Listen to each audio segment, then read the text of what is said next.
Hey, timestamp this. Hey, happy Halloween. It's Halloween for us. That's a great great costume you have on. Thanks. This is actually our costume from a couple years ago. So with the Toon Squad. It's ironic because I shaved yesterday because like for our costumes this year, I'm gonna have some face paint, so it makes sense to shave. But LeBron always has a beard, so I was kind of LeBron a couple years ago. Or when he was a teenager and couldn't grow a beard. But I feel like he always had like a little goatee or something, even on those. Maybe not. Anyway, so yeah, happy Halloween for those of you who are listening a month later. Happy birthday to the triplets. That's right, dude. You guys doing anything exciting? No, we did it last night. It's too much to try to pack it all. That's a lot, yeah. Also, happy birthday to Nick Saban. I caught you off guard with that one. remember when Alabama was going to be relevant in football year after year. Also, sorry. Happy birthday! My son Nate is November 1st is his birthday, so there's a lot going on with this. But also that's why I'm wearing a basketball jersey. And so Brian, like we've been rolling through some tools. Should we keep rolling? Let's roll. We're kind of like the Missionary Pathway. We've just kind of like gone in the Missionary Pathway again of like, okay, if we look at this both as a journey, but also what you always talk about is like kind of go three-dimensional and look from the top, and it's kind of a bucket also of buckets of tools that has tools that help you in that, right? So beginning with extraordinary prayer and fasting, and as we then live on mission, finding persons of peace, talking about Jesus, starting Discovery Bible studies as we plant the gospel. Over time we see church formation, these micro church communities emerging from the harvest, from scratch in the very places that God's already put us. And then we look to, okay, what's next? Multiplication, sending out new teams. And so I think what on our Missionary Pathway journey, if you're doing this in a huddle, right? We have a 7-week huddle training that we take a lot of people through. I'm sure many people listening have gone through some kind of Missionary Pathway training. We have our final kind of tool in the toolbox is called What's Next? What's next? And so I feel like today, like the general topic is continuing on. Like, how do we continue on in our disciple-making journey? Because I'm going to tell you, if you've done a Missionary Pathway huddle, usually you don't see that happen in the 7 weeks. Right. Sometimes. Sometimes you do. We should just park there for a second. Actually. Yeah, let's do that. So you are someone who has taken a Missionary Pathway journey, 7 weeks training. We get you to begin to walk in this way of thinking, right? This movement way of thinking. We're looking for people to plant the gospel and make disciples that multiply. You do it for 7 weeks. You're excited about it. You begin to see things, but like, what does it look like to continue on if you're not seeing immediate fruit? Well, when I said like parking it, I mean nearly every Missionary Pathway huddle I've led. Again, 5 this year, somewhere in there, like week 5 or week 6, people are like, whoa, wait, am I supposed to already be like, we're shifting to DBS already? Like this is supposed to have happened already? Wait, am I supposed to have a microchurch at the end of this thing? And sometimes it's like, maybe we should do a better job of communicating. This is an overview and an embracing a new paradigm, stepping into some new things. But it really does depend on who's in your group, but yes. Yeah, but the reason that we don't is because it's like, well, not necessarily, but maybe. Yeah. Like we don't want to say no to it. And if we have that expectation that it could, I'd rather there be that sort of, and that's because of the way that I'm made, that sort of sense of urgency. But I always go, no, we're not trying to like get you to have like a movement of micro churches by the end of this, but so it is better to slow down and go, hey, it might be good for you to do this again, just to embrace this more, to understand it, to help lead it again. Because usually as you facilitate and teach, there's some things that happen, but also just to go, take a deep breath. You're just maybe stepping into a new paradigm. So it's okay if nothing happens yet. But also expect it, pray for it. Yeah. That's the point of the Missionary Pathway. Like I would say that there is an expectation that as people are going through the training of Missionary Pathway, that there's engagement, right? Because the whole idea that this is not information, this is an on the ground in real time thing.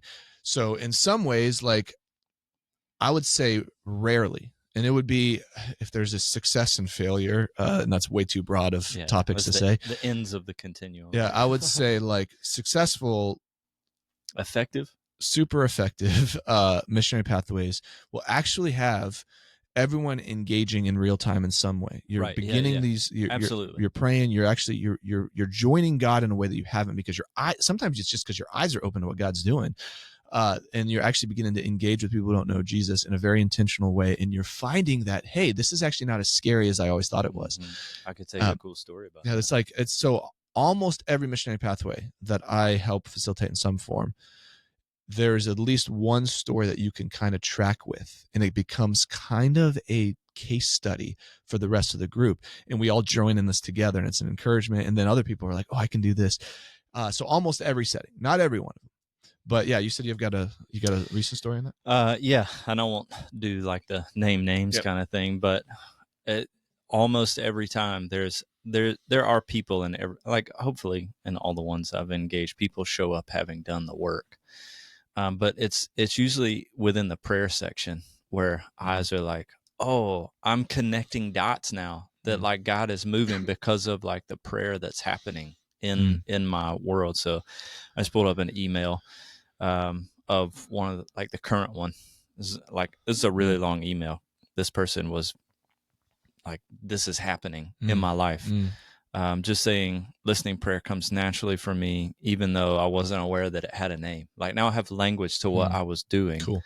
And my life, I don't want to go into too much here, but you don't read the personal life details. Praying through like the place where this person felt deeply called, and there were some barriers and some walls, and this person was going like, I need to know, Jesus, like what's happening, all the way up to, well, I'll just say the context is the incarcerated in prisons.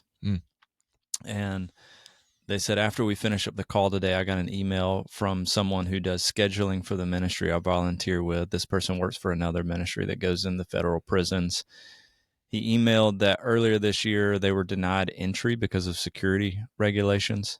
And I just got an update on this yesterday, actually. This person said it's like all the way to the top level. They said, anybody that wants to go in. Like she's praying where, and then gets an email like saying like, just show me where the barriers can come down and what doors I can walk through. And then an email of like, hey, we've been allowed entrance where before there was a literally barrier. Here is an open door. And it was like, whoa, praise God. That's huge, man. And it's like, I was telling them stories of that, like just people that just the prayer that leads into mission in this. It's so fun to watch, dude. I will just say, and maybe it's just because we've got to see it so many times, I have full expectation every missionary pathway setting. Not, I mean, like I do this in various settings. I have full expectation that you're going to see miracles like that every time, because people are joining God on mission. And he says in the Great Commission, like, I'm going to be with you when you do this. Like, as you go, I'm with you. So there's just there is a communion with God and a step in, like in stepness, walking with Jesus, that when you join him on mission that you get. And when you don't get, if you're just like, this religion's all about me, this like Jesus thing is about how much I can get from God or living this life. No, I mean, there's so much more than that. So we experience communion with God in that. I mean, currently a lot of my world is with the young adults in Awaken, and we're just journeying through all the missionary pathway stuff. And we are tracking multiple stories in real time where God is miraculously doing things. We've got a couple DBS settings already getting started. So it is very much in real time. Like the DBS week was last, well, I guess kind of a week and a half ago, and we already having these things emerging. So it's very possible. For a lot of us, though, maybe a quote unquote success, bringing it back, is that we know our missional context. So I will actually tell people that, like, low bar, we're beginning to learn how to pray, and we know where God has sent me. Yes, like that is a huge success, because then you've got all these other things we've talked about: gospel conversations, discovery Bible studies, persons of peace, micro churches. These are things that we're gonna see emerge over time. We have a kind of a path to walk that we didn't have before. But so put yourself in those shoes. Maybe you're someone who's currently gone through a huddle, or you've been in the past, and it's like, where have we seen fruitfulness in like continuing that journey? What are some steps, instead of, okay, I just finished this training, or I just finished this like thing that kind of rocks some paradigms in my brain? Like, how do we actually see ongoing disciple making fruitfulness? Where we are 9 minutes into this podcast, I think or 10 minutes, I think that's where we're going, right? We're going like, what what's next. Yeah, but we told some good stories. We up front. did. Yeah. And there's more to it. So we'll touch on 2 or 3 things, but is there something as I'm talking this immediately? So you want me to roll in this tool? I think we should just jump into that tool because I mean, essentially we're walking people through week 7 of the Missionary Pathway today. Yeah. But we're going to go a little bit deeper with some other, like another tool that also helps you think about what to do. Well, I'm going to go ahead and share my screen again. Oh, Can are I we do doing that? Yeah. Why not? I mean, because I feel we figured out how to do it. We should do it. Oh, yeah. You seeing me? I see you. It looks great, Cory. Thanks, buddy. Yeah. So this is like super simple. And this is someone who's been on a Missionary Pathway huddle, but it's good for anyone. How do I continue on in this journey? So for us, we're saying, okay, you've been through this training. First things first, what is this group of people that you've been doing this with? Like, could this group of people that you've been in a huddle with become something more? Right. So the first one says it continue as a team or a micro church. So sometimes when people take these things, there's a community, or sometimes they take it together, like they already know each other, which is actually, I think, the most effective I've seen. Is they 100%, they're already a team, or they're already, in this together. But a lot of times what happens is group disperses, and who is your ongoing team? Mm-hmm. And we'll talk about that in a little bit. And we also say like network with people, because if you're not in Kansas City, also we're like find the people who are doing this, right? Yeah. But for us, we invite you into further partnership with the network of KC Underground. Yeah. So maybe we park there for a second. Like when we talk about continuing on, we emphasize becoming like we actually like have a name for it. Yeah. Like you can sign up. You're a committed missionary disciple maker. Yeah. So we used to use the word missionary. We still do. Sometimes like we're slowly easing over, so we say it all. So missionary disciple maker or disciple maker. Like you actually, like we have an opportunity. It's a disciple maker covenant, actually, is what the title is on the form. So talk to me about that, like Brian. Like what is that, and why do we have that in this network? Yeah, I'm always still a little uncomfortable because I think there's still something in me that's like, I don't want to sign a piece of paper. Totally. Doesn't my life demonstrate how committed I am to this? And we have hubs and networks in the city that will absolutely never. Yeah, they won't use fine. that. Which yeah, totally it's fine. Yeah. We track it in other ways through anecdotal sort of resources. But there is something about signing this covenant. And I've done some recent training with other leaders outside the city, and it's fun to always bring this up and say, because of the 4 organizing identities that we have, which I don't know that we've talked about, so that might be insider language, but the first one, like at ground zero, the fractal that everything is based on in our network is a disciple maker that multiplies. Yeah.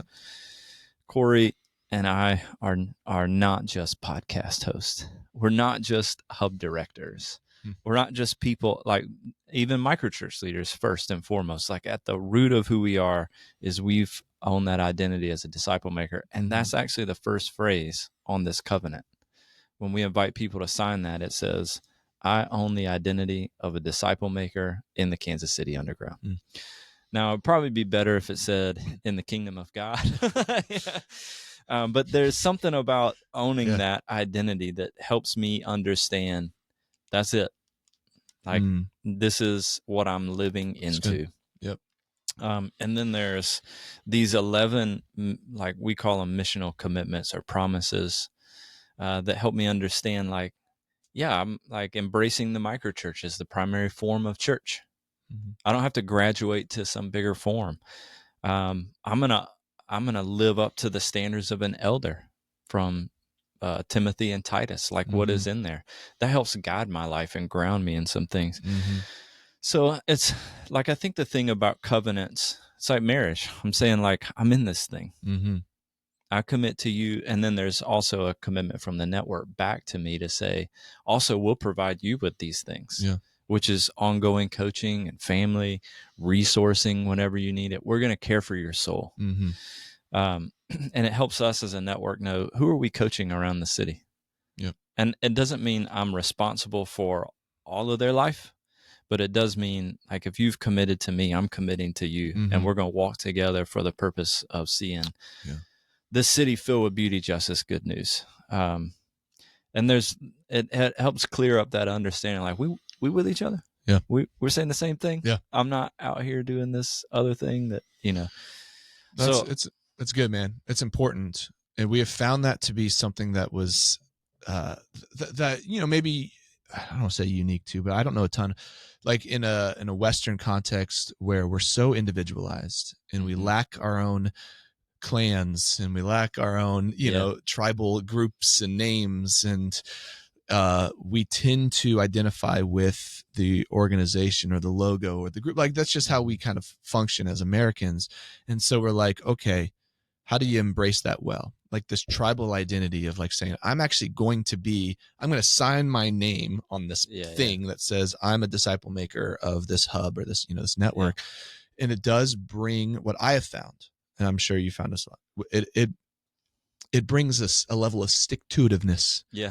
Like I'm going to endure, right? Yeah. That's a Coryism. Well, it's a sport. It's a sportsism. Sometimes you're watching football and stick to it. What? It's the idea like I'm going to stick with it. I'm going to continue on because it, like what we said before, you're probably, for many of us, most of us, we're not going to see a new group that multiplies or a new church that emerges after 7 weeks. Right. So it's like, what does it look like to continue on? For us, we're like, okay, we want to train anyone and everyone. You're going to be part of this church or this network.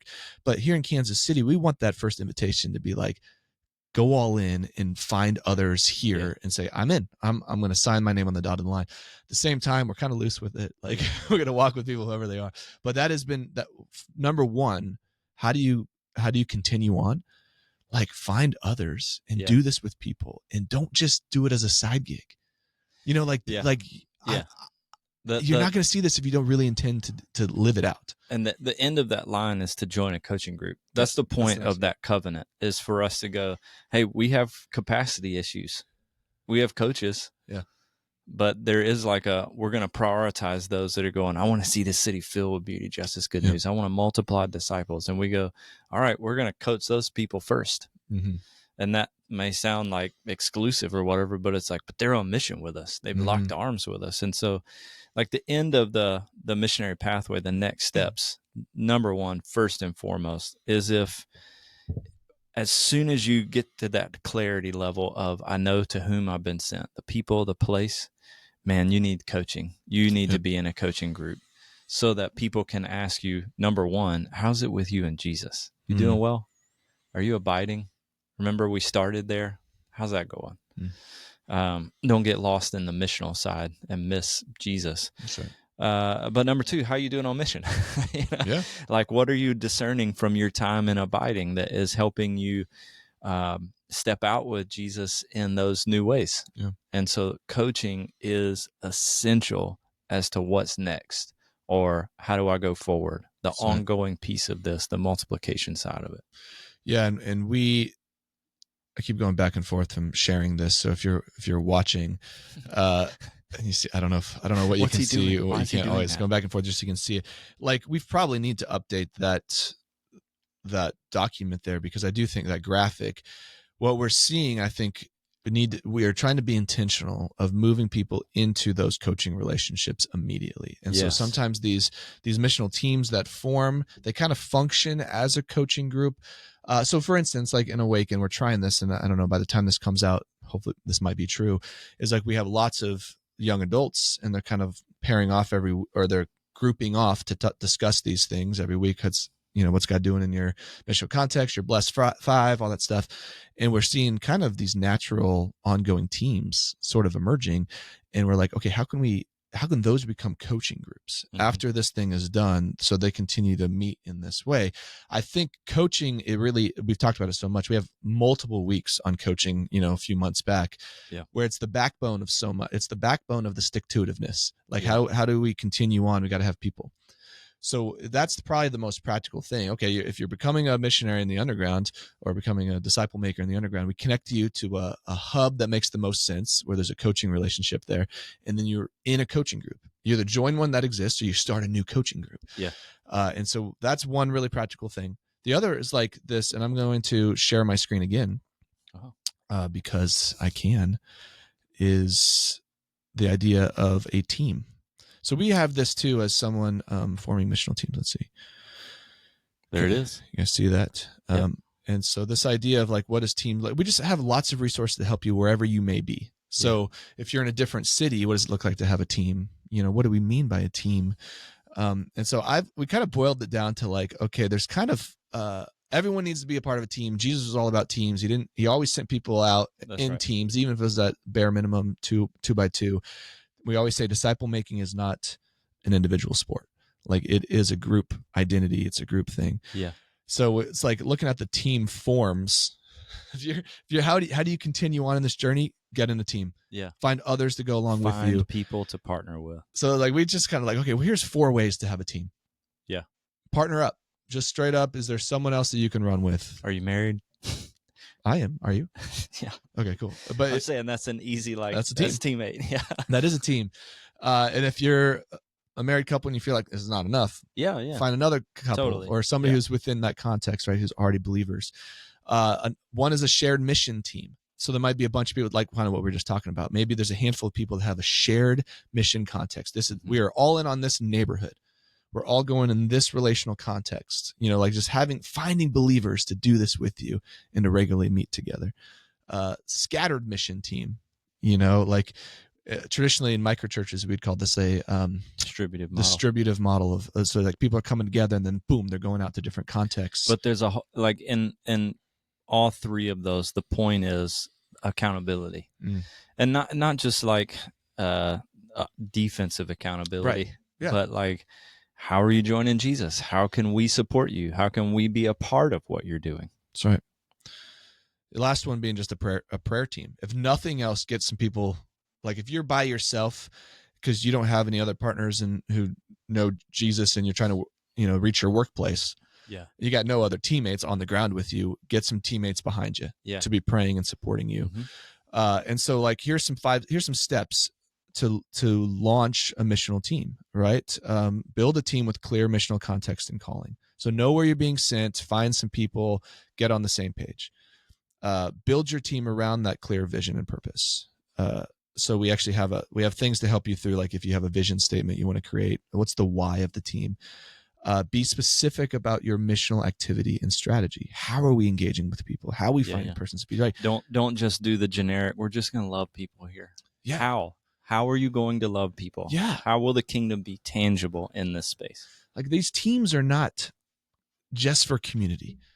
Like community, you have to have community, but it's like we are on mission. Like there's a purpose to this. Oh yeah. It'll be the overflow of a lot of this. Build your team around prayer. So get your prayer rhythms.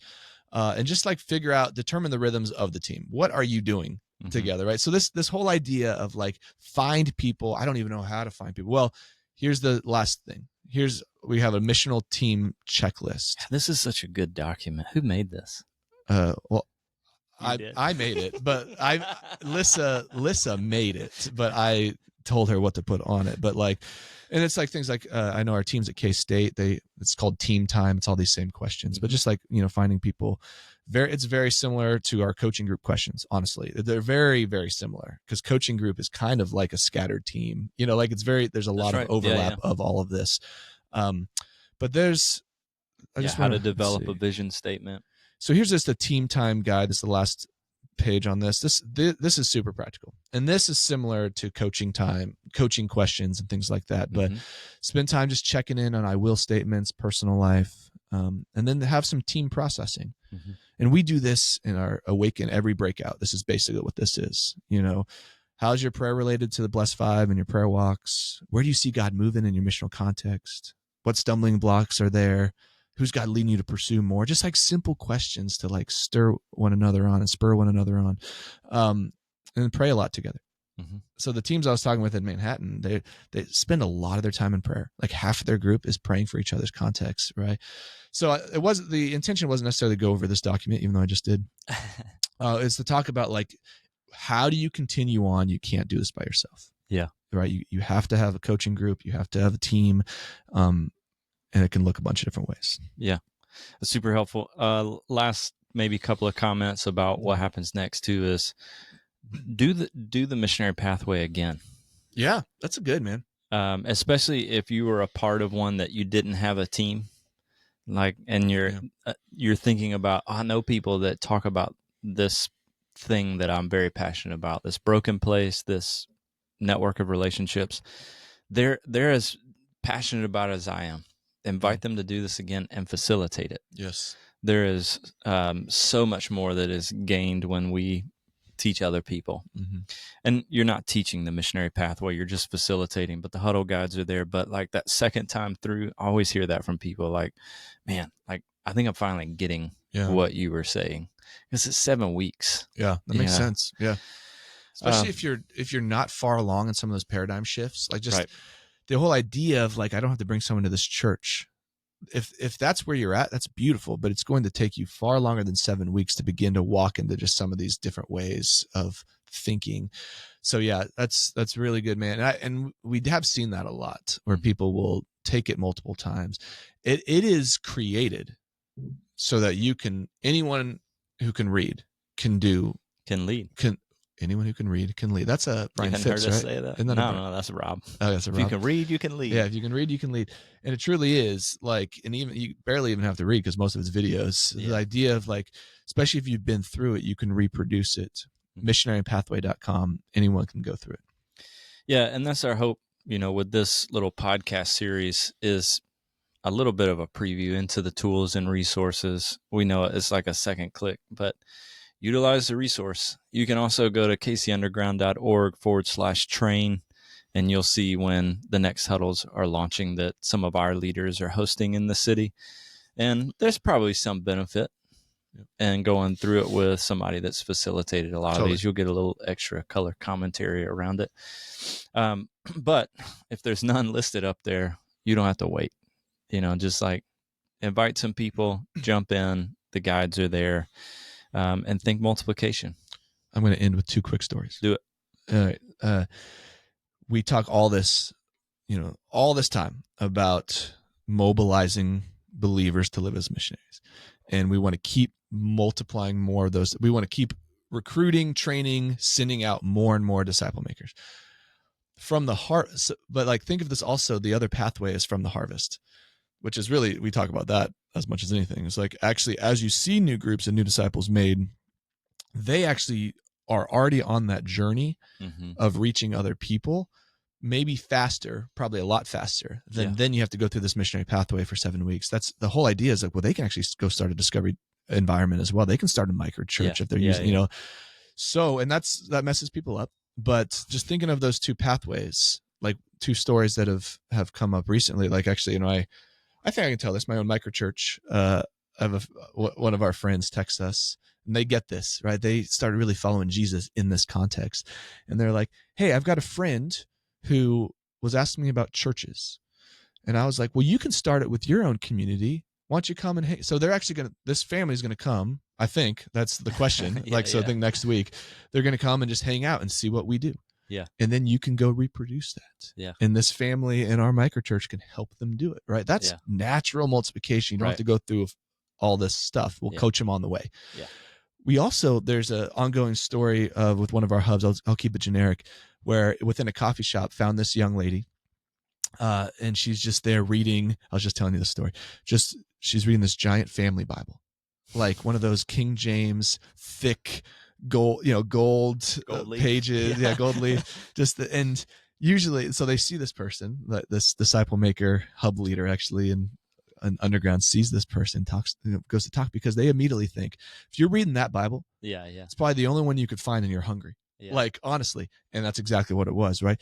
And so talking to this young lady, and she's coming out of all this crazy lifestyle, and she's so hungry for Jesus. She doesn't know a lot of people, struggled with the church that somebody was connected with, right? She's probably doing Philip too. Like, I don't understand what this says. 100%. No, 100%. Like, they're going through Leviticus, and but she's so hungry.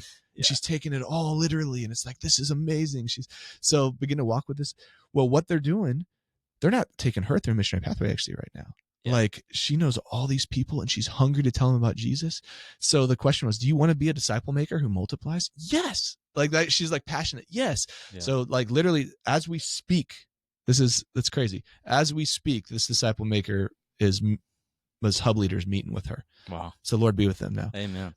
And she's like to go through, what is a discovery Bible study? How can you actually get some friends and do this like in real time? So those are, yes, we want to keep enduring as disciple makers. But when we get into the harvest and we start to see like things can multiply out there without all the programmatic stuff. So we live in all those worlds, right? But just keep going, keep enduring, get that stick-to-itiveness, join Jesus. Amen.